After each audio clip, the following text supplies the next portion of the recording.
share the appropriate screen. And I hope that is visible. Greetings. My name is Devendra Das Sarma. I will be presenting a low latency approach to delivering alternate protocols with coherency and memory semantics using PCI Express 6.05 at 64 gigatransfers per second. I'm hoping everybody is staying safe and healthy. Here's the agenda for today. I'll provide an introduction to the class of load store IO and how they use PCI Express 5. We're going to cover some key metrics and requirements for this load store IO. Followed by that, we'll talk about some basics around PAM4 signaling and our assumptions around errors that we will encounter with PAM4. Next, we will discuss briefly how PCI 6.0 approached the 64 gigatransfers per second with low latency and high efficiency. Then we'll talk about a few of our proposed approaches for coherency and memory protocols running on PCI 6.05 to meet their stringent latency and reliability requirements. We'll go through the performance and reliability results. Finally, we will conclude. Let us delve into the broad class of I/O I characterize as load store I/O. As the name indicates, they provide the ability to directly access memory. They transport load and store semantics on the interconnect as memory read and memory write transactions. These can be generated by the processor or I/O devices. Memory connected to the processor or devices is mapped into the system memory space.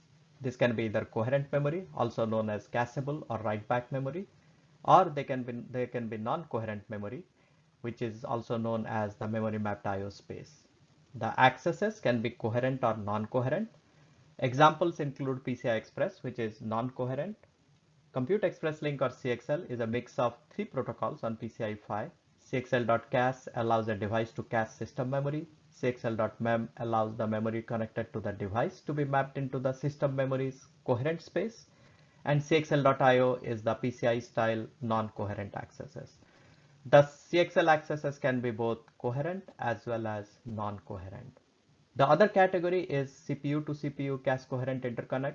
It's typically proprietary and mostly coherent accesses and is used to build scalable multiprocessing systems like 2-socket, 4-socket, 8-socket servers. Intel's UltraPath interconnect or UPI falls in this category. All these three types of interconnect, PCIe, CXL, UPI, they are load store IO. Generally, they are based on PCIe 5 as shown in the picture here. They are tightly coupled, extremely latency sensitive. Typically, they go within a node or a chassis. Because of direct memory access semantics, CXL and UPI can be uber latency sensitive. Even a nanosecond impact to latency for memory or coherent accesses can have noticeable performance impact for some applications. So generationally, we do not want to see any latency impact for these type of load store. Moving beyond 32 gigabit per second data rate to 64 gigabit per second for load store interconnect is a major inflection point. We have to keep the latency flat while staying within the silicon area and cost constraints. Let us look at the evolution of PCI Express. PCI Express debuted with the release of PCI 1.0 specification in 2003. It has evolved for 5 generations, currently moving to the 6th generation as shown in the table as well as the diagram on the right hand side. We double the data rate every generation while maintaining full backward compatibility. Since PCI SIG has been supporting the rapid evolution of this technology in a cost-effective, scalable, power-efficient, and fully backward compatible manner, PCI Express has become the ubiquitous I/O across the entire compute continuum. Everything from PC, handheld, workstation, server, cloud, enterprise, HPC, embedded, IoT, automotive, they all use PCI Express. We have different widths ranging from by 1 to by 16, 5 to 6 generations of data rates. They're all fully interoperable with each other. The PCIe usage model extends to other load store IO with coherency and memory semantics like CXL and UPI that we talked about. This is due to the best latency, area, power efficiency, IP availability, and cost characteristics that PCI Express has. Also, PCI Express has embraced alternate protocols that has made the adoption of its PHY into other load store IO protocols. It's pretty impressive that we have innovated all along and are talking about the sixth generation here for a technology spanning 2 decades. CXL overlays the caching and memory protocols on top of the existing PCI Express protocol. All three protocols run on PCI Express PHY and channel as shown on the picture on the right hand side. CXL.io is the IO part of the stack. This is almost identical to PCI Express. We use it for device discovery, configuration, register access, interrupts, virtualization, and most importantly, the bulk DMA or direct memory access with producer consumer semantics. CXL.io is mandatory protocol in CXL. CXL.cache protocol is optional for the device. It allows a device to cache the system memory in a coherent and low latency manner. CXL.memory protocol is also optional for a device. It allows the processor as well as other CXL devices with CXL.cache semantics to access the device attached memory coherently. Latency is a critical component in CXL to ensure that system performance is maintained. We are expecting latencies for CXL.cache and CXL.memory in the range of existing symmetric cache coherency links like our UPI. For a CPU load to use latency, we expect it to be significantly less than 200 nanoseconds, which would be significantly less than a half for a comparable PCI device access. CXL is an asymmetric protocol. Asymmetry ensures simplicity and backward compatibility without stifling performance or innovation. Let us look at the key metrics for load store IO. You can see that none of these requirements are negotiable. They're all important. Of course, the data rate needs to be 64 gig PAM4 as we want to reuse PCIe 6.0. For IO accesses, we can tolerate 10 nanosecond latency increase. However, for cache and memory protocols, we want the latency adder to be practically 0 nanoseconds. So we really cannot afford the 100 plus nanosecond forward error correction or FEC latency of networking protocols. From a bandwidth inefficiency adder point of view, we cannot afford more than 2% real bandwidth loss even with FEC since we are sticking to just doubling the data rate. So we do not have the luxury of networking protocols to afford a 12% bandwidth hit to do FEC. Reliability is paramount, especially given the deployment across hundreds of lanes in server platforms. We measure reliability using a metric called FIT, which stands for failure in time. It's the number of failures in a billion hours. For a by 16 link, we want the FIT to be significantly less than 1, very close to 0. Our power efficiency needs to be better than Gen 5. That way we are better in terms of picojoule per bit than prior generations. We also need fast entry and exit times for low power state. We must preserve the cost effectiveness, scalability, and the ability to be deployed in high volume manufacturing or HVM environment with this IO.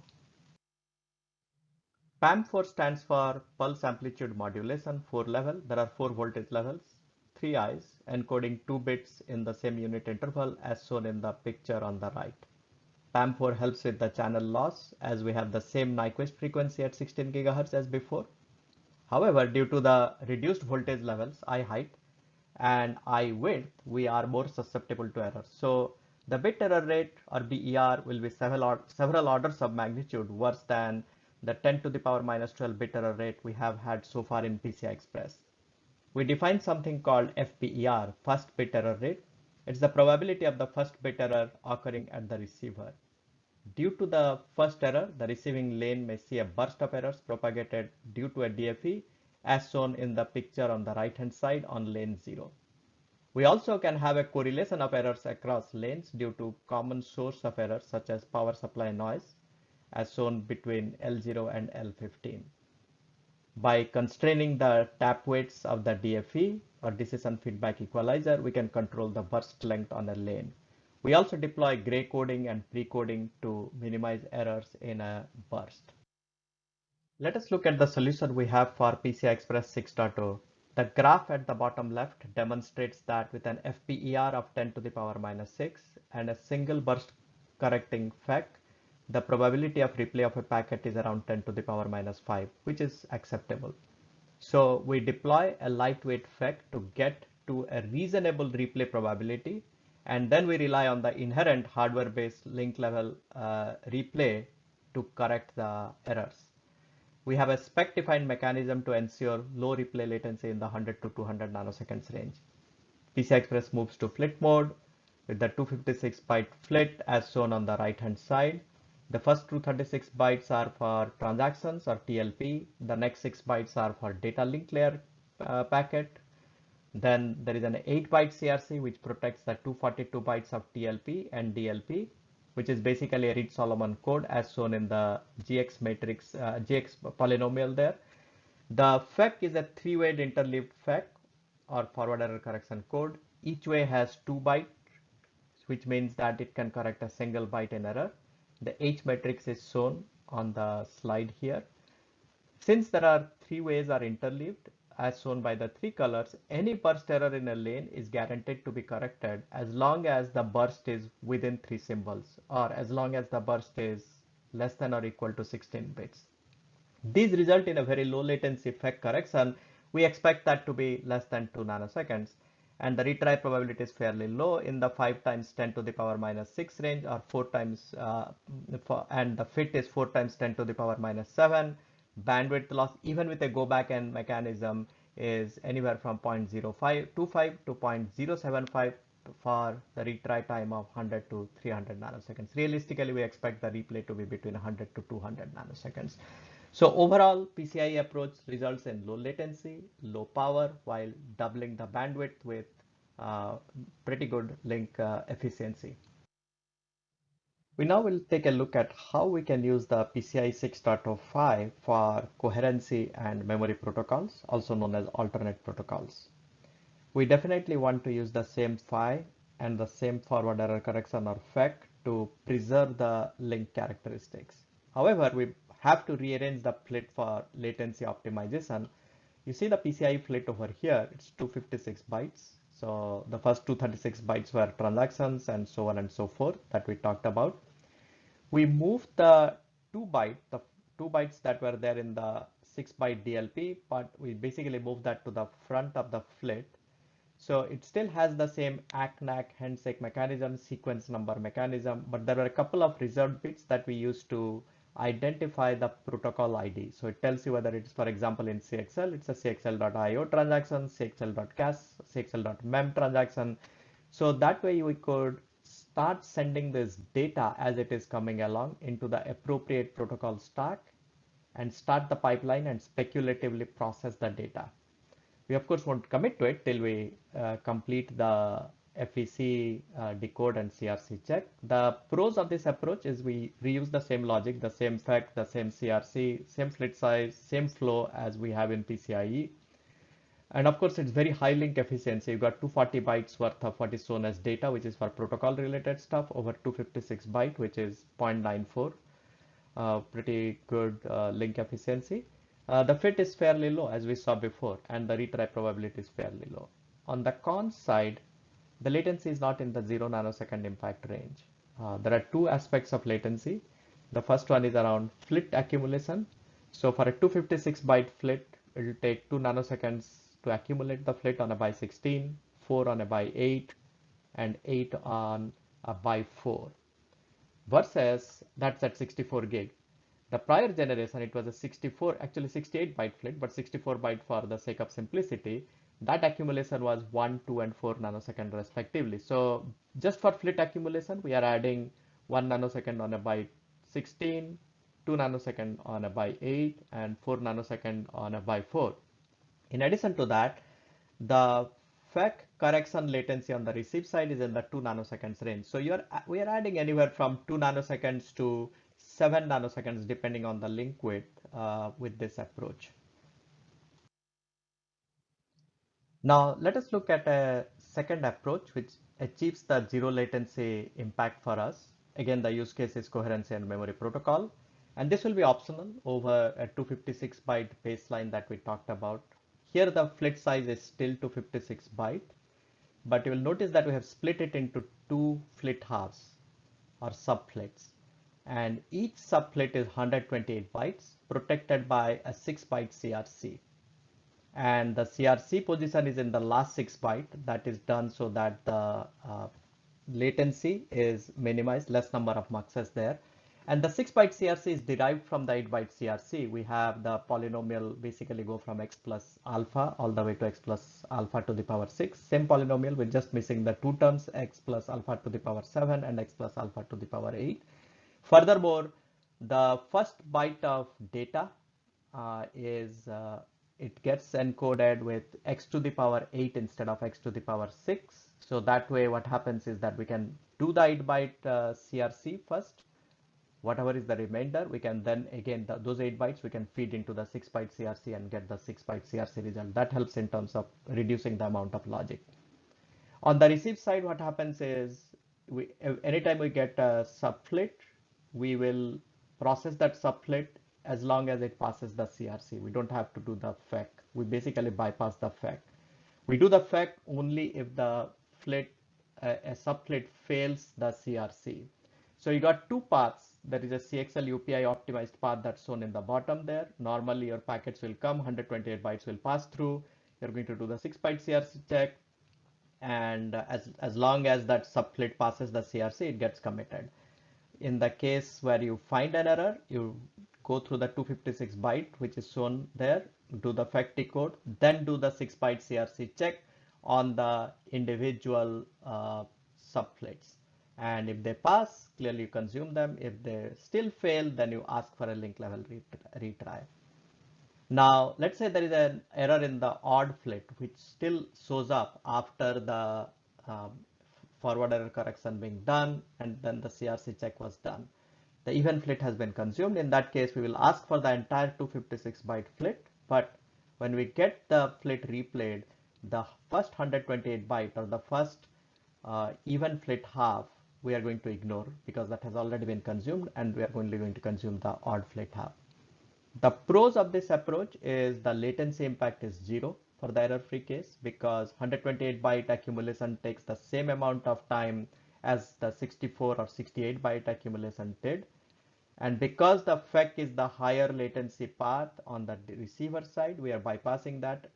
We do only the CRC, which we were doing even before. So that becomes latency neutral. And on the con side, we of course have a little bit more logic, but it is still minimal. And the efficiency is slightly lower because we are spending an additional 4 bytes for CRC in a 256 byte flit. So we get to 0.92 versus 0.94. The fit is higher as we will see later, but it is still well within the target. So far we have seen two approaches for doing alternate protocols on PCI 6.0. This is a third approach that we have. Here the flit size is 512 bytes. So there are 4 subflits of 128 bytes each. Same 6-byte CRC as the previous approach that we talked about. The same 6-byte FEC, except it is applied on 512 bytes. So naturally the H matrix will have more number of columns, but it is still within the reach of the that alpha to the power, so that we can still do single symbol correction. And the 6-byte CRC in each 128 byte will apply the same principle. If a subflit passes the CRC check, no need to do FEC. If any subflit fails CRC, we have to accumulate the subsequent subflits, perform the FEC decode, then start applying the CRC check from the flit that failed. And if the CRC check still fails, then we are going to ask for a replay of the entire 512 byte flit, but not consume on a replay, not consume the subflits that have already been committed to. So same kind of effectiveness from a latency point of view as the previous one. The pros are low latency, 0 impact. You still are accumulating 128 byte subflit, so 0 accumulation latency, 0 FEC latency in case of no error. But on the other hand, the efficiency is fairly high. It's 0.94 because we are amortizing the header as well as the FEC over a much larger flit size, 512 bytes. So it's 0.94. On the con side, clearly there is more logic. Because you are accumulating 512 bytes, so you have to put in the flops, your FEC logic will grow bigger, all of that. In the case of an error, we have to accumulate 512 bytes. So in case of an error, the latency of getting the packet for after fact decode does increase because you now have to accumulate 512 byte as opposed to 256 byte. But overall, error cases being fairly low, that's a good trade-off to make. If the efficiency, the 0.92 to 0.94 efficiency is what matters. Let's look into the performance impact and the gate count. We have talked about the latency impact, so those are represented in the table, and the link efficiency. We did the RTL synthesis of the 256 byte flit, which operates as a 256 byte native flit, which was option 1, as well as the 228 byte subflit. The gate counts are shown here. As you can see, the gate count is fairly low. The FEC decode can have up to 2 nanosecond latency impact. Encoder and CRC have minimal impact because the gate counts are fairly low, and also the levels of logic is fairly less. And having the bypass path provides us with the ISO latency as with the previous generations in the non-error case. Now let us take a look into the reliability and the bandwidth impact. The mathematical analysis is provided in the paper. This graph here shows the bandwidth loss versus the retry latency. Recall that the spec mandated number is somewhere between 100 to 200 nanoseconds. So this is likely the range in which you will be operating. And these are the various assumptions about the burst error probability and things of that nature. So you'll see that the retry probability is fairly reasonable for all of them. And we also took and expanded out for very high retry latencies. And you can see that in spite of all of that, the bandwidth loss, even for a go back n kind of mechanism, is fairly low. If you, of course, did a selective replay, your bandwidth loss will be 3.9 times 10 to the power minus 5, which is 0.0039 percent. And in terms of the fit, we did the calculation again on a by 16 link with PCI 6.0 flit. It's 5 times 10 to the power minus 8. So that many failures in a billion hours, which is practically zero. Same number with the 256 byte flit, the first option that we talked about. Now notice that if you go with the 2 subflits, this number increases significantly when compared to 5 times 10 to the power minus 8, but it is still significantly less than 1 and perfectly acceptable. And the reason for that is 8 byte versus 6 byte makes the difference, right? The guaranteed number of error cases detection is 8 byte here, it's only 6 bytes here. So that's what shows up. And you got the same number in 512 byte. So how did we do overall in terms of taking the PCI Express 6.0 and basically applying the coherency and memory protocols on top of that? Going back to the requirements, of course, 64 gig, we can do that. Latency less than 10 nanosecond for .io protocol and less than 1 nanosecond for the CAS-MEM protocol. As we saw, we are within that. We definitely meet that requirement. Bandwidth inefficiency adder less than 2%. We are within that. Fit significantly less than 1. We saw we are within that. We meet that requirement. Of course, because it is a PCI Phi, it is going to meet the channel reach based on 6.0 specification. Power efficiency, again, design dependent. It's a PCI Phi. We do expect it to meet. Same thing with the low power. And again, for things like high volume manufacturing readiness, cost effective, scale to hundreds of platforms, because it is a PCI Phi, we do expect it to meet. So, and it is expected to meet. So, we are meeting the requirements with the proposed approaches that we have laid out in this paper and the talk. So in conclusion, we know with the new signaling with PAM4, we had to do the trade-off around errors, correlation, channel, performance, area, circuit complexity, flit layout, all of those things. And we have managed to do that and achieve the metrics that we deeply care about: latency, bandwidth efficiency, area, cost, power. And we have managed to stay within that, within the very aggressive targets that we have. And our proposed approaches meets those stringent performance requirements of coherency and memory protocols that run on PCI Phi. And the doubling of the bandwidth will continue as PCI Express continues to deliver power efficient performance and meets the need of the coherency and memory protocols running on those Phi. Thank you all very much. Now let's take some questions.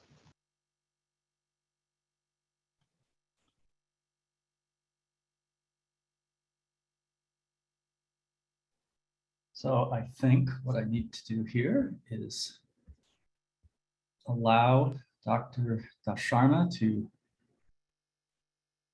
take over on video. I am. Can you see me? There you go. Great. Hi. Okay, I noticed there were, thank you really very much. It was super, super interesting. I noticed you've been having a back and forth on Slack already, and I wanted to bring that into the audio video world. So, Sure. Do you want me to read questions, or would you prefer just to field them like you did in the keynote? Sure. Actually, I did answer the Slack one. So let's see, there is something that came in this chat box. Let me try to answer that and we can go back to the questions on the Slack. Yeah, there is a question from Sissy Yuan asking you to comment about the new encryption capability of G6.